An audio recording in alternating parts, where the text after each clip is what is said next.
All right, welcome everyone. Happy Wednesday. My name is Maddie Hornsby, and I'm the project manager for the Riot organization. Welcome to Riot's Lunch and Learn series, the place where we spotlight Riot sponsors. Today we have with us Dimitris Horiatis from Invest Hong Kong, talking about the world of opportunities and innovation that Hong Kong presents. Just a couple quick reminders before we get started. This event is being recorded and will be posted to Riot's YouTube channel and uploaded to Meetup page where you register for this event. If you have any questions about the presentation, please feel free to put that in the chat box, and Demetrius will be answering those throughout the presentation. And please keep yourself muted throughout the event. With all that being said, I'll pass it over to Demetrius. Thanks so much for joining us today. Thank you, Maddie, for having me present on the offering for Hong Kong in terms of innovation and technology. I'm really excited to be talking about some of the interesting opportunities for your cohort there in North Carolina. Really appreciate the opportunity. And like Maddie said, so I am the Innovation Technology Officer for the Americas. So I cover all of the Americas from Canada all the way down to South America for innovation and technology. We are, as Invest Hong Kong, we are essentially the government's business arm. So what we do is we help to bring in foreign direct investment into the city of Hong Kong.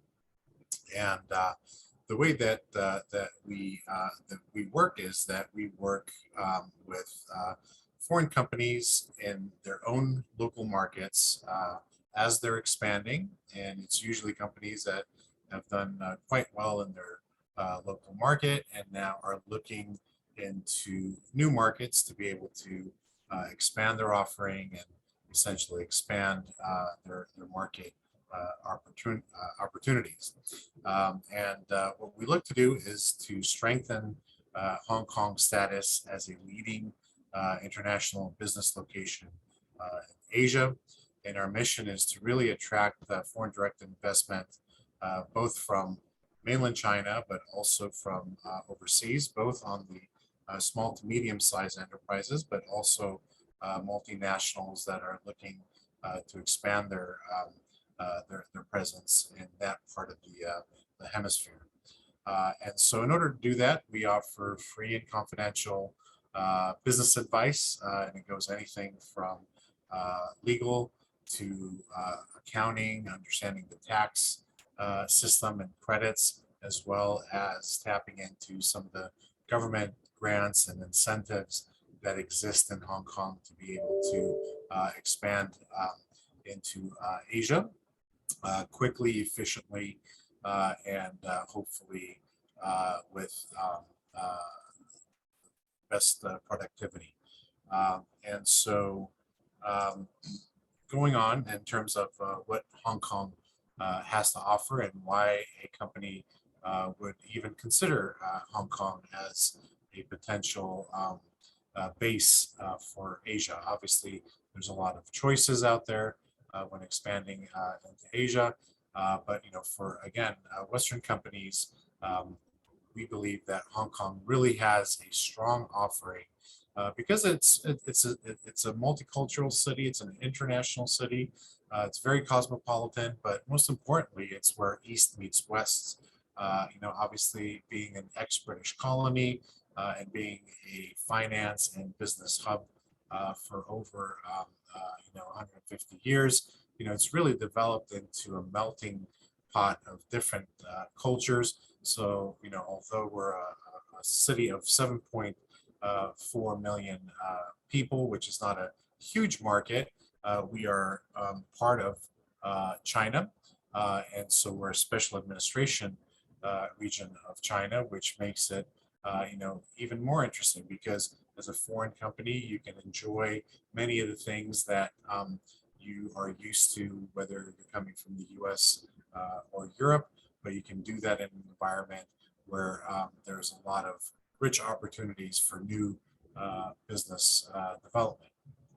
So again, Hong Kong is truly a consumer's paradise, both from a consumer goods perspective, but also from being able from an aspect of being able to really have a fun time while you're working. So it's a work hard, play hard type of city, and it really offers a unique experience for both startups, scale-ups, and even multinationals when you're looking to go into the Asian market.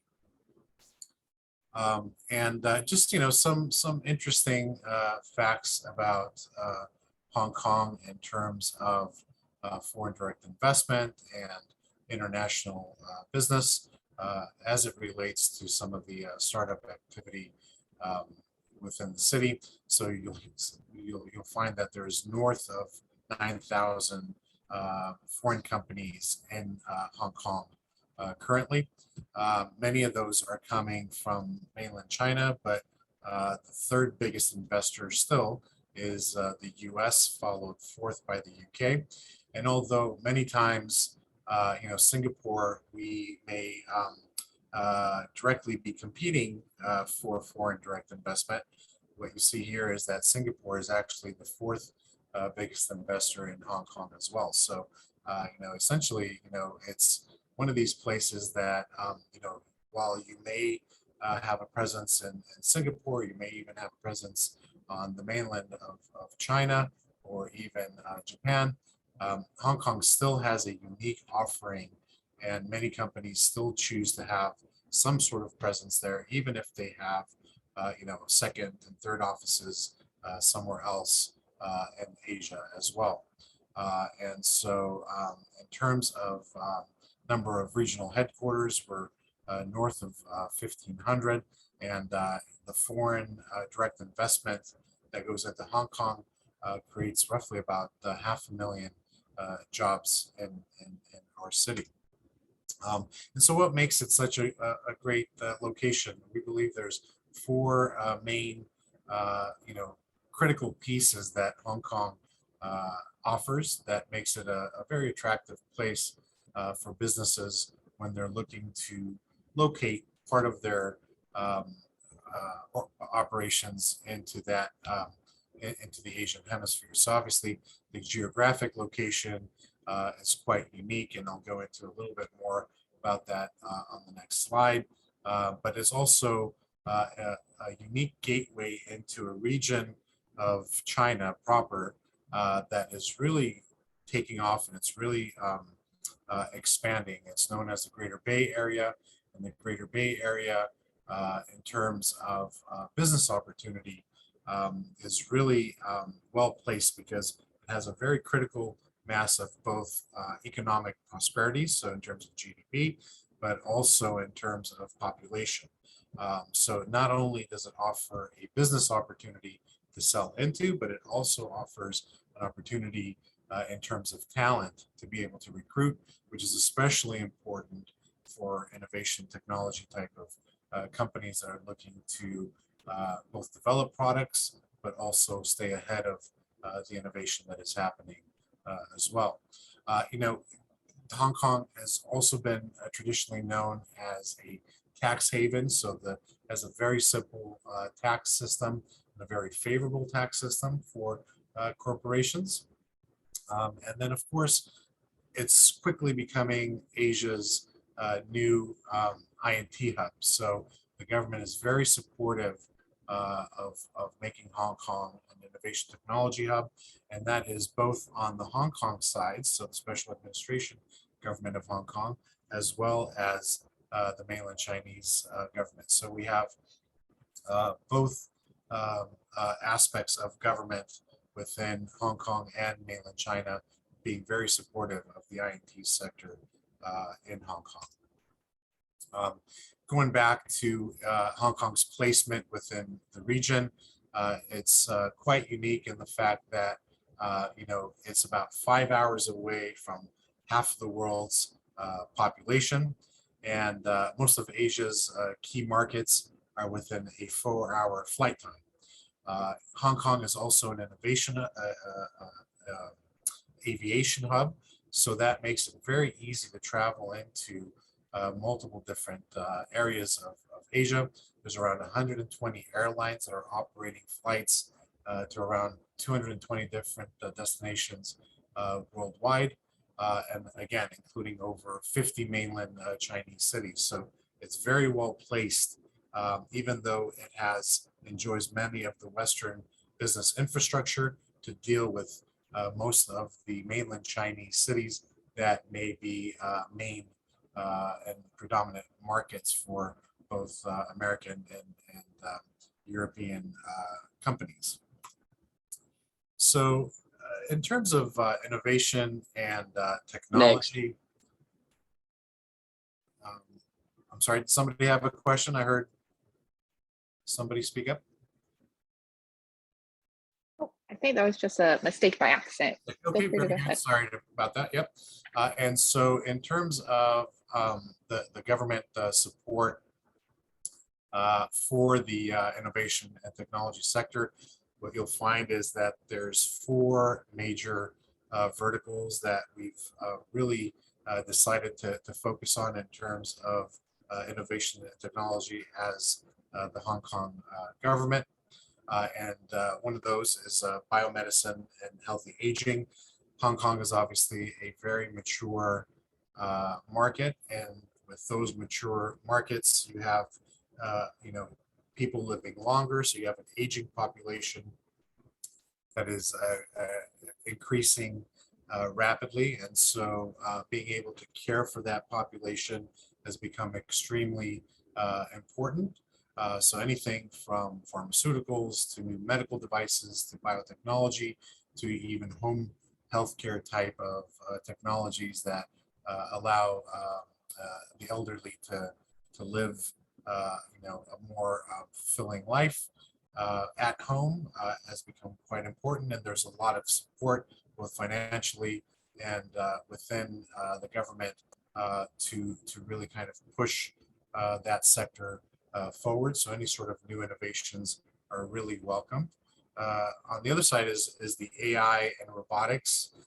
So obviously being part of China, AI has been very progressed in terms of a sector. And so Hong Kong is enjoying much of that progress since it's so close to the mainland. Obviously anything that has to do with AI and big data is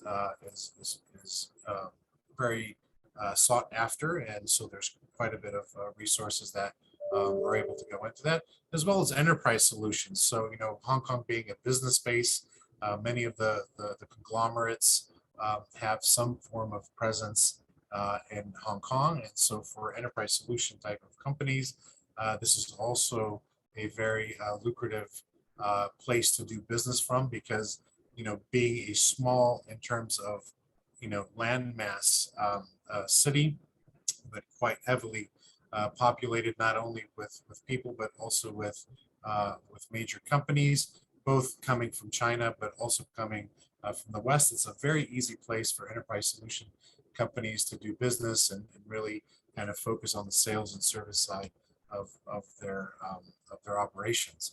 The next one is smart cities. So smart cities, we have currently a Smart Cities 2.0 blueprint that has been published by the Hong Kong government, and it has multiple different focuses, from smart mobility to smart healthcare and smart payments.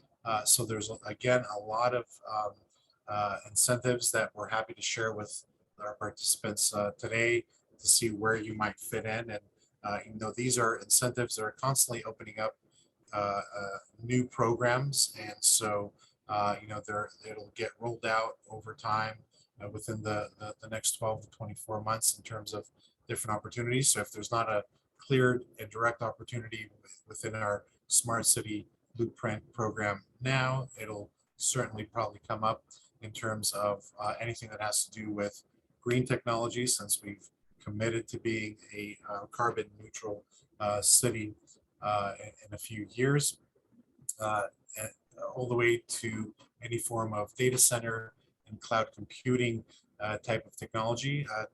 Given the fact that Hong Kong has a very liberal data policy. Many of the larger data companies and data center companies have decided to put much of their infrastructure in Hong Kong. And so for that reason, again, anything that, whether a software or an app that kind of plugs into and allows for more efficient data flow, these are all technologies that would do very well in Hong Kong. And finally, a subsector that I don't cover personally, but we have a new colleague in San Francisco that has been recently hired to do just fintech.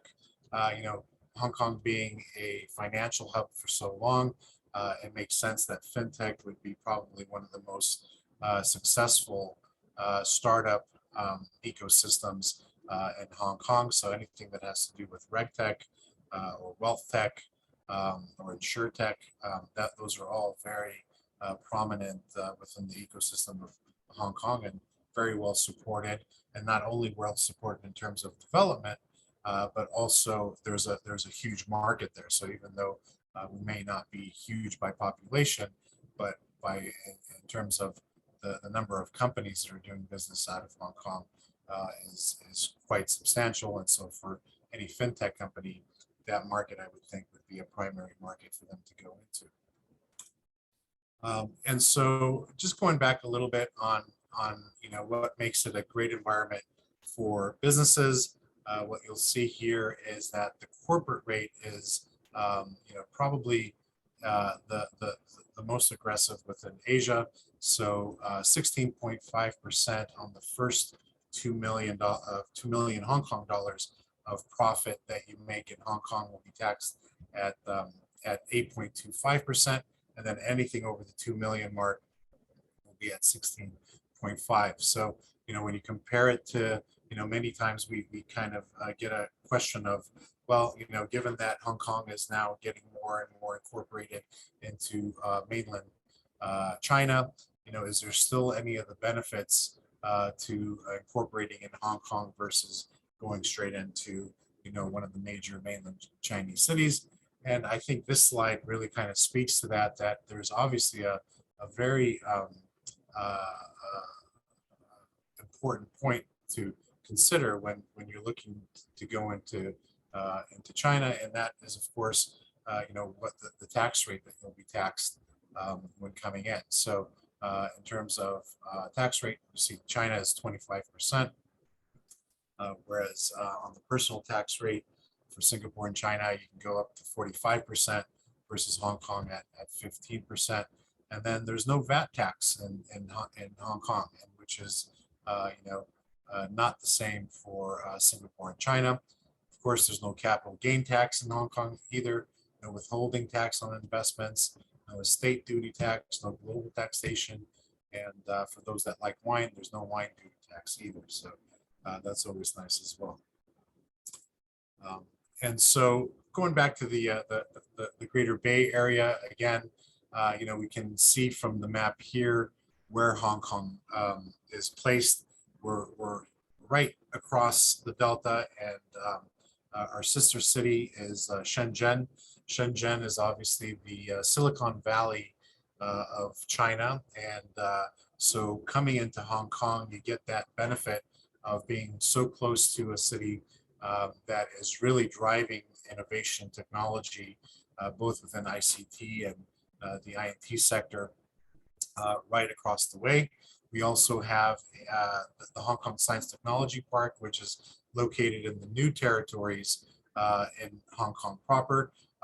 They're building a new technology park in cooperation with the city of Shenzhen. And so again, companies that are looking to develop, innovate their product in Hong Kong will have that benefit of having Shenzhen across the way.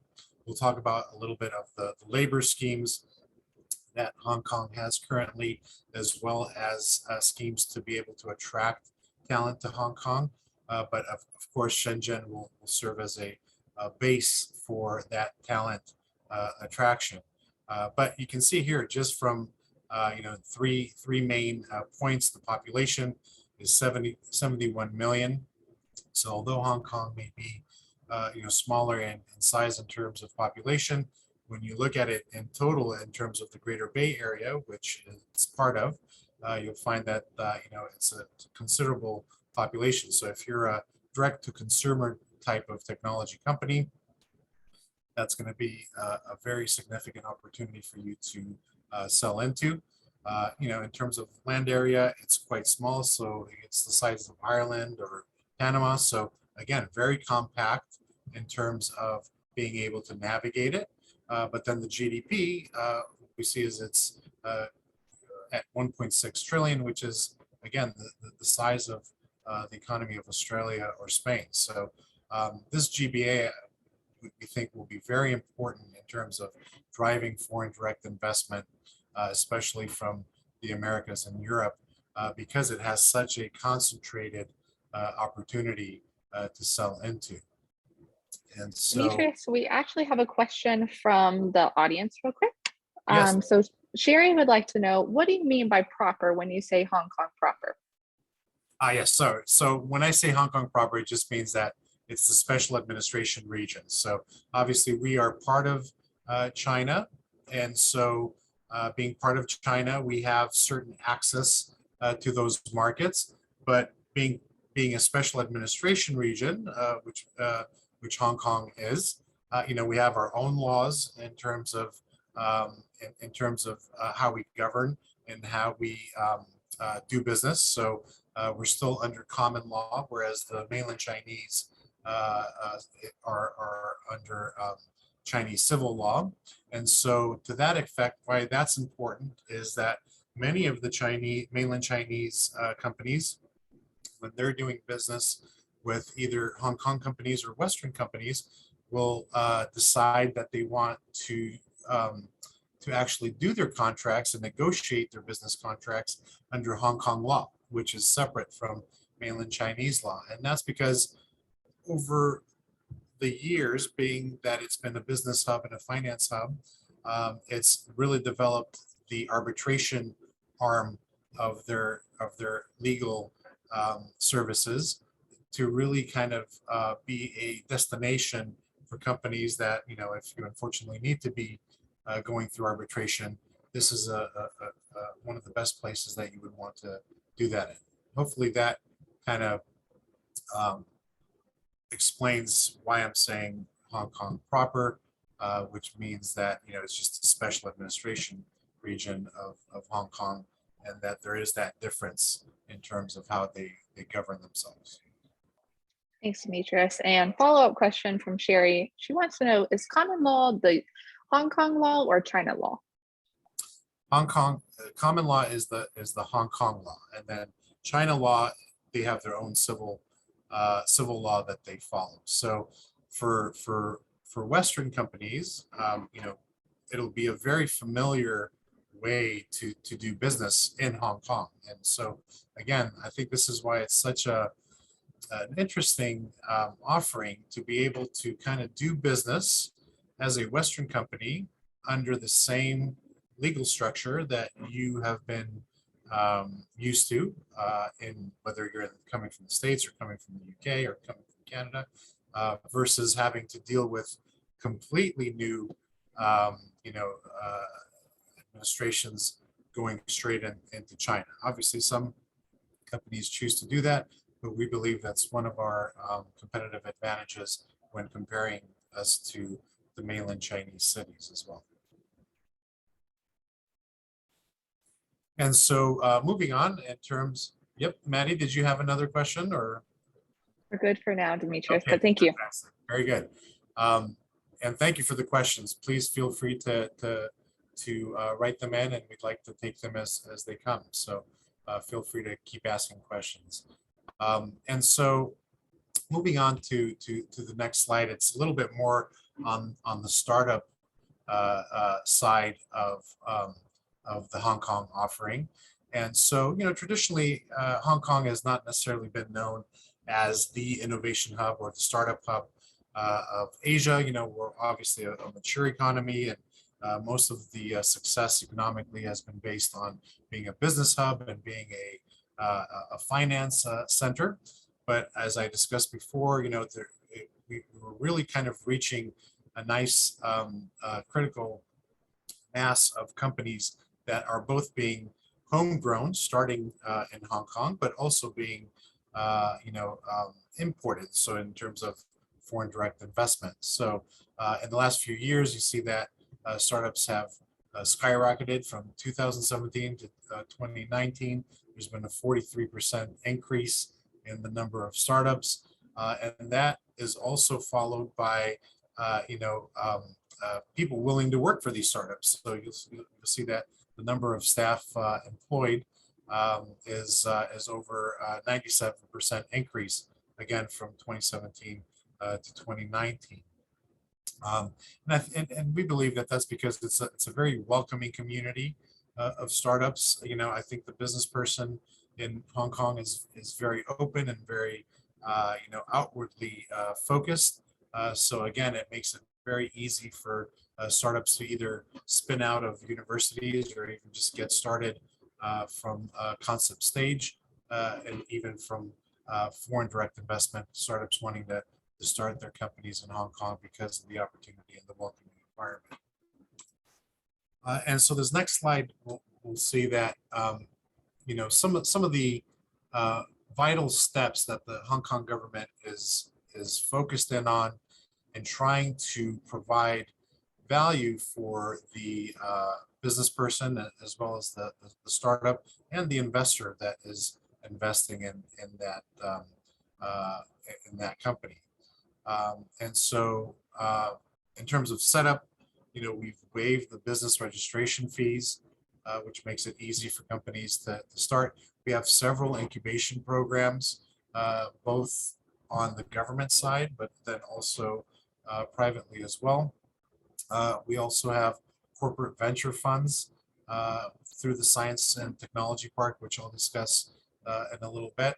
But it has the key elements of being able to start a company quite easily and be able to fund that company in different aspects of the business in different stages. So on the research and development side, that's where the Hong Kong Science Technology Park really adds a lot of value. It's basically the nucleus of the R&D community in Hong Kong outside of the universities. And so although we have some great universities, the science park really kind of makes it easy for companies to do some of the R&D there. And so when we say R&D, especially for foreign direct investment, we don't necessarily mean that you should pick up and leave and come to Hong Kong and close up shop wherever your local market is. It's much more about being able to localize your technology for the Asia, China market. And so, one interesting opportunity that the Science Park gives is, if you were looking to do some of the R&D and some of the development in Hong Kong, they'll provide you with 2 PhD level researchers and 2 master level researchers for over 3 years, or for up to 3 years, I should say, at no cost to you. So you can get 4 researchers working full time for 3 years, and the Hong Kong government will actually pick up the cost of that. Now, obviously, if those are the only 4 researchers that you have in Hong Kong, it probably won't give you all 4. But for companies that are looking to build a 20-person research team, obviously that is a nice way to offset any of that cost. And then Dimitris, we actually have another question. So Jean would like to know, many countries require a portion of the IP when something is developed in their country. 2.5% of IP is not unheard of. Does Hong Kong do this, or is IP created in Hong Kong free and clear of any government ownership? That's a very good question, Jean. Thank you. And so the answer to that is yes and no. So it really kind of depends on what type of programs you're applying to. So in terms of the talent scheme, you wouldn't have to give up any of your IP. But if you were to, and I will go over this in later slides as well, we also have research bodies that are sponsored through the government, and these bodies basically all they do is research.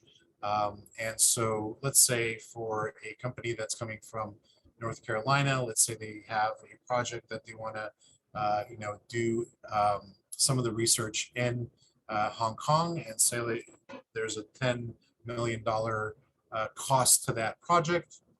Then what you would get is, you could partner with the science park and get a trench funding of up to 6 million over 3 years. And then if you partner with one of the research bodies, such as ASTRI, to do maybe some of the additional commercialization of that research, then again, there's going to be a 40% rebate on that research. So when it's heavily subsidized like that, then it's more, it's a discussion. The nice thing about Hong Kong is that it's very open to, considering, what you're getting out of it. But yes, so there are times that you will have to give part of that IP, or part of the revenue from that IP back. But again, it'll be a small percentage. And then there's many times where they won't take any. So many of the programs that we're discussing here, it's not, they won't take an equity share to do it. It's just much more about developing the R&D in Hong Kong to be able to commercialize it in that region, and then also looking for that R&D job creation in Hong Kong as well. So I'm happy to discuss it in more detail if you have something specific that you wanted to do in Hong Kong. And we can also, from this presentation, we can also, any sort of interest, we can direct that back to both the Science Park, but also our heads of innovation and technology within Invest Hong Kong. And again, it's all a conversation, and it all is negotiable to find out what the best way to get you to do that R&D in Hong Kong. Hopefully that answers the question. It's not an easy question to answer, and it can go both ways. Yep. Thanks, Dimitris. No problem. And then on the hiring side, so Hong Kong being one of these international hubs, I think you'll find that for INT, it's really picking up because, again, we're properly placed within the Chinese ecosystem to also attract much of the talent within technology that China has. So the TechTAS program, which is the Technology Talent Admission Scheme, makes it easy for companies to bring in new talent from the mainland and have that work being done in Hong Kong under, I guess, more westernized business culture. And then, of course, on the business expansion and upgrading, there's quite a bit of support for any sort of export marketing.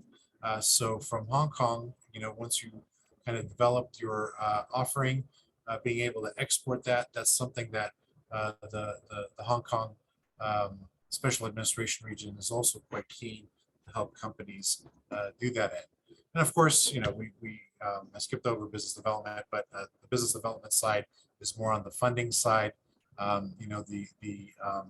The ITVF and TVP have over 200 million in US funding. And so again, if you're at a stage where you're looking to scale up and tap into like a Series B or a Series C fund, then that's something that Hong Kong is also quite good at because it attracts both the mainland Chinese venture capitalists and also the local venture capitalists in Hong Kong as well. And the next slide is just a little bit of a review of what I said, so I'm not going to go through it in that much depth. But under the adoption side of the slide here, again, it's not only the funding and the opportunities that you get for support through the science park and through some of the government schemes, both on talent and funding. But it's also a place where you can actually showcase your technology. So on the adoption side, you have Smart Lab, which is part of the CIO department, the Chief Information Office of the government of Hong Kong. And they also run a smart lab, which is a great way to kind of get your product and get your service or technology in front of multiple different government departments. And so if you're looking to sell into the government, this is an amazing opportunity that you can use as a marketing piece to be able to penetrate into new potential customers.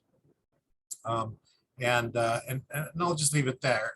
You know, it's kind of completing the loop in terms of being able to progress your technology throughout the entire stage of the development process. And so, obviously, talent, especially in this environment, we're going through some interesting times where there's slowdowns, and then there are technology companies that you know, have actually experienced some layoffs, but yet we still have a talent shortage in terms of some of the technical space, especially on the STEM side of businesses trying to attract new talent. Hong Kong is a great place to find new talent because out of the 100 universities that are constantly globally ranked, Hong Kong always has 4 of them, and you see them here. And so, again, it's one of these places that it's constantly producing some of the top talent within technology in Asia. And so being able to tap into that resource is also very important for companies when they're looking to do that next step in going into Asia. And then, of course, given that it's Hong Kong, you know, many of the graduates already have a lot of that international understanding because the programs are usually very internationally marketed. So, you know, it's a great place to get talent, but also get talent that is also very internationally minded as well. And so in terms of support from the government on collaboration for research, you know, there's been 10 billion that has been put into establishing research clusters. One is on healthcare, which is focused on drug discovery, medicine, bioengineering, the very traditional type of commercial opportunities within healthcare. But then also on the AI and robotics side, you know, there's a big push for research clusters to continue to grow in Hong Kong in terms of medical robotics and machine learning and any form of intelligence learning as well. And then being Hong Kong and being a special administration region is great, but it's also you know, one of these places that is constantly reaching out towards the mainland as well. So as Hong Kong, as the special administration region of Hong Kong, there's 16 state key labs and 6 Hong Kong branches of Chinese national engineering research centers. So there is that back and forth flow between the mainland and Hong Kong, which you would benefit from, obviously, if you were running a company out of Hong Kong as well. And so now I'm going to get into just a few of the clusters. I know not everybody on this call is in one sector or another, but I'll just kind of go through it very you know, briefly and broadly. I'm happy to discuss you know, any of the sectors or the subsectors within INT at a much more detailed level, and anything that I can't answer, I can certainly get the right people in Hong Kong to respond to your questions or even jump on a call with you. So, you know, anything that I don't cover today or if I don't make it clear enough, there's people in Hong Kong that are very happy to have those initial conversations and get into much more of the in-depth discussions with you as well.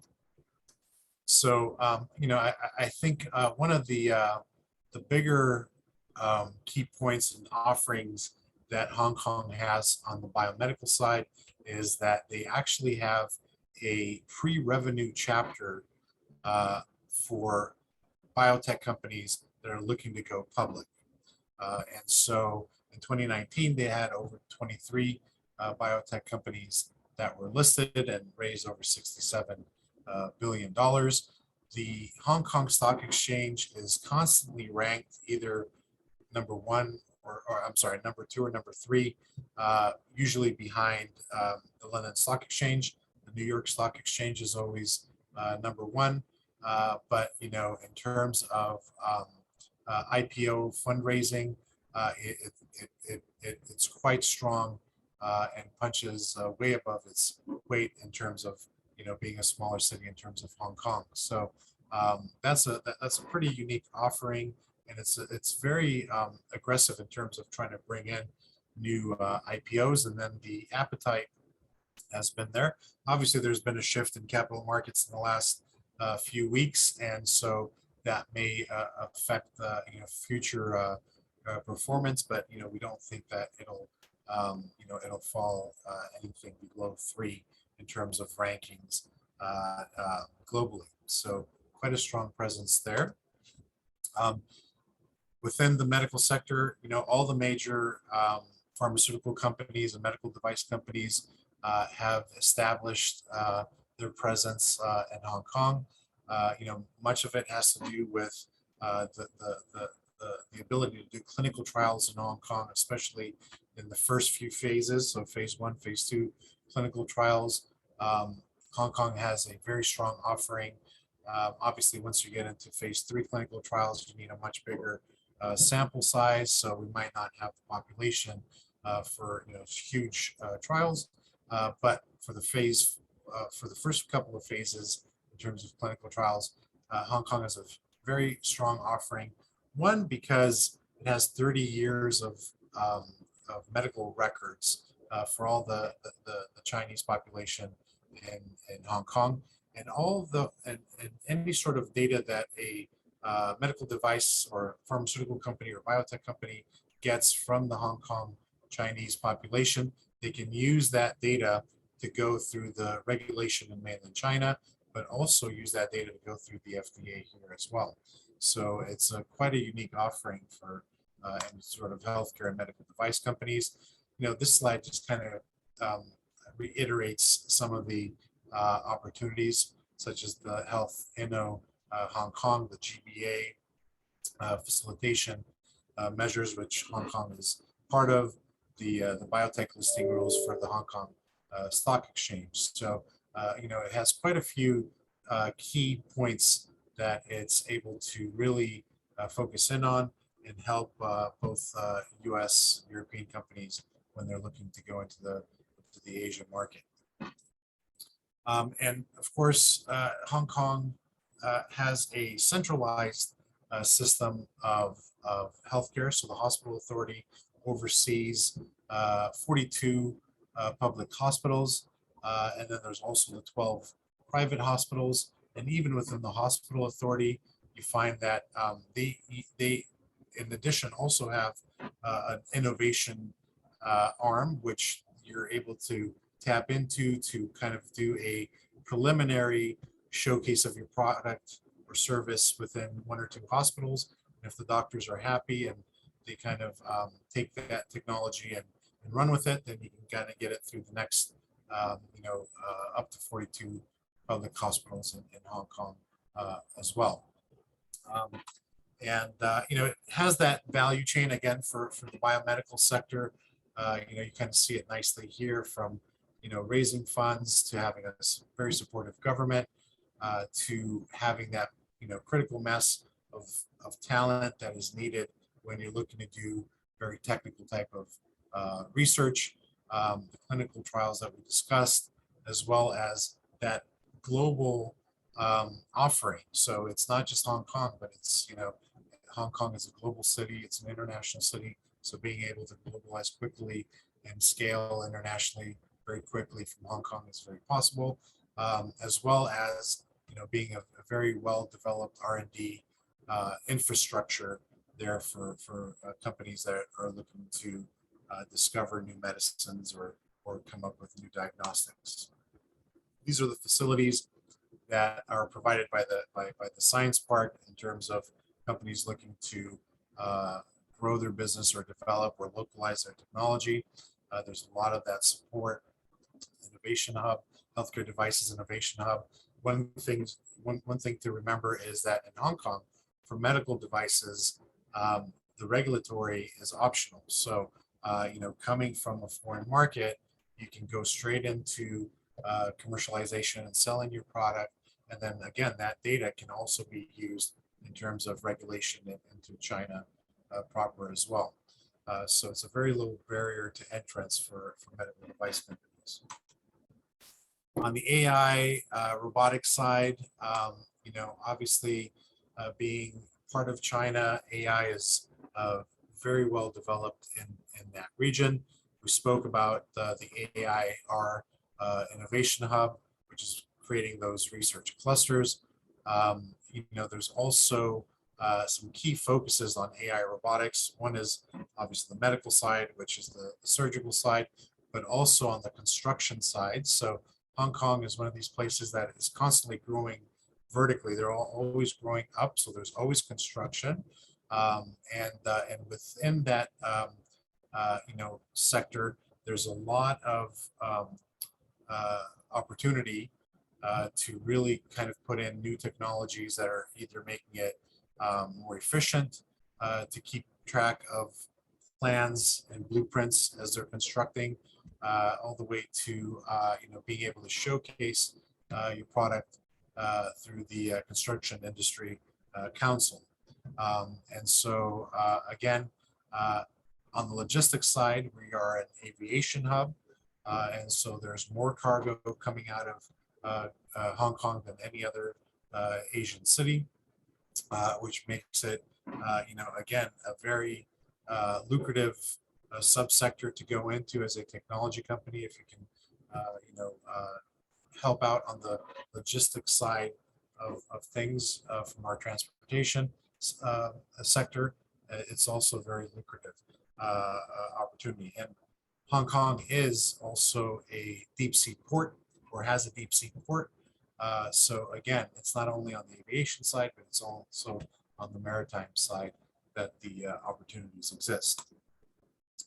This is a nice schematic, just kind of puts it together of what you can expect in terms of the value chain for Hong Kong.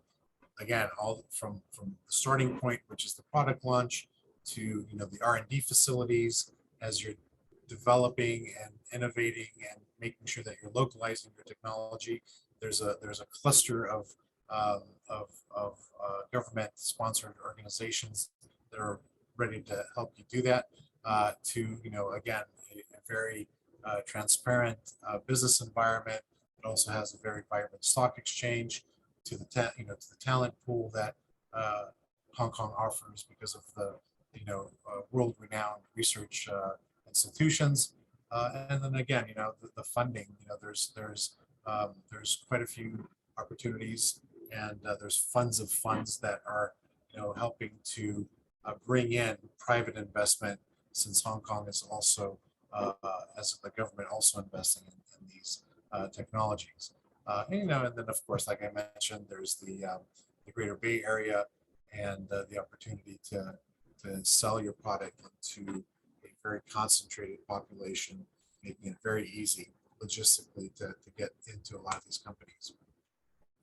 This is an interesting case study. This is an office that was set up in Hong Kong with 3 staff initially, and because of the many benefits that I've kind of gone over, they were quickly able to scale their business to the staff of 50, and were able to deliver north of 300 projects covering more than 30 countries just from Hong Kong alone, and using Hong Kong as our Asia Pacific headquarters. Again, finding that talent in international that is internationally ready to kind of tackle those type of situations. It's easy to find these types of folks in Hong Kong. So again, this is an interesting study from Geek Plus that we're very proud of them. They've really come into the Hong Kong market and really kind of leveraged a lot of the offerings that we have. And on the INT side, there's also some interesting opportunities in terms of the decoupling of the economies between the U.S. and China. Some of it is a bit controversial, and you would have to make sure that strategically it plays to your favor. But again, some of the decoupling, it creates some pain points, but it also creates some opportunities. So on the semiconductor side, obviously China is in big need of semiconductors. Hong Kong can kind of be that buffer zone where foreign companies can come and develop, because it does have the pool of talent. It does have the advanced manufacturing capabilities, and there's also a big push to really reindustrialize Hong Kong in terms of Industry 4.0 and do a lot of the higher value type of manufacturing. So the Microelectronics Center here, which is part of the Hong Kong Science Technology Park, is one of the industrial estates that have been created to really focus on the advanced manufacturing, reindustrialization of Hong Kong, but in terms of Industry 4.0 perspective. This is just a nice slide that kind of puts it into place in terms of how a lot of the advanced manufacturing in Hong Kong that's taking place is pre-thought of in terms of government support and very well, I guess, placed in terms of being able to bring a certain type of technology and being able to produce it in Hong Kong as well. And this is another case study of a smart chip company that, again, came to Hong Kong, were able to really kind of leverage some of the offerings and also leverage Hong Kong's position within the GBA. So not only were they able to find the talent to recruit, to be able to work on their innovation within smart chips, but they were also able to expand into that same region. So not only did they find the talent, they also found the market for their product at the same place. And so again, I am the INT person here in the Americas. So I'm your first point of contact when you have questions about Hong Kong and its role within not only in mainland China, but in Asia as well. And so happy to have any sort of conversations with you, and any sort of questions coming from the audience are welcome as well. Thanks, Dimitris. Wonderful presentation. We have a couple of questions in the chat box that I would love to read off to you. So the first one is, I noticed a lot of the data is from 2017 and 2019. Any updated data on startup ecosystems? Yes, and sorry, it is a little bit dated, and I do apologize, but the startup ecosystem, and I don't have the actual numbers in front of me, but they're only increasing. So it's not like it's we're not trying to hide anything. It's not like the trend is reverse or anything like that. It's continuing to grow. And what I'll do maybe is I'll look for the newer numbers and share them with Maddie, and then hopefully she can just share them with everybody that's been on the call today. But it's a growing sector within the startup community. So it's quite vibrant. Continues to do so because of all the support that it's getting. Okay, wonderful, wonderful. And the next question is, what does OGCIO stand for? Yeah. And MS or MEMSD? So the OGCIO is the Office of the Government Chief Information Officer. And so that is a fairly newer agency that has been created in order to deal with any sort of data, any sort of technology opportunities that are coming from this massive data collection, data production that we're currently experiencing because of the industry 4.0 that is happening. And then, I'm sorry, Maddie, can you tell me the other acronym? Yes, sir. It's EMSD. EMSD. Yes. Sorry. EMSD. Sherry, are you familiar where you heard that from with Dimitris? So I spoke about the Microelectronics Center.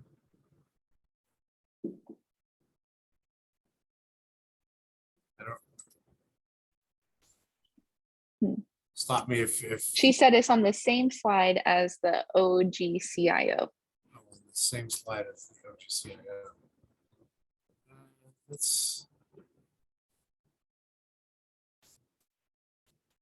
Yeah, I'm happy to maybe follow up on that one at a later point. I'll find it in the slides. And, absolutely. And do that. Yeah, so we don't waste people's time. Yep. Awesome.